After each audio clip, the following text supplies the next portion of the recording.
This is where you essentially teach your AI what to do. There are numerous programming languages you can use, like Python or Java, but Python is typically the most popular due to its simplicity and the vast number of libraries available. The third step is training. This is where your AI learns from data to make decisions. You'll feed your AI large amounts of data, which it will analyze and learn from. This is a crucial step, as the quality of your data will heavily influence the performance of your AI. Finally, you'll need to test your AI. This involves running it through a series of tasks to see how well it performs.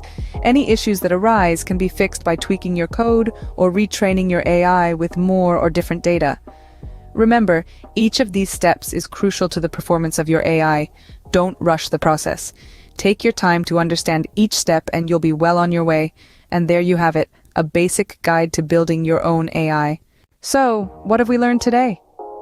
We've journeyed through the fascinating world of artificial intelligence and AI processors. We started by understanding AI as a system that mimics human intelligence, and how AI processors, specialized hardware designed to handle AI computations, are fundamental to the functioning of these systems. We then moved on to the actual building of your own AI. We discussed the crucial steps involved, starting from defining the problem you want your AI to solve, to choosing the right AI processor, and then training your AI model with the right data. Each step is vital in ensuring the successful creation of your AI system. Remember, it's not just about the technicalities.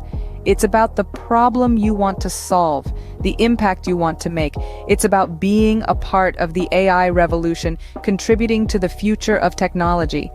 Building your own AI is an exciting and rewarding journey. So, why not start today?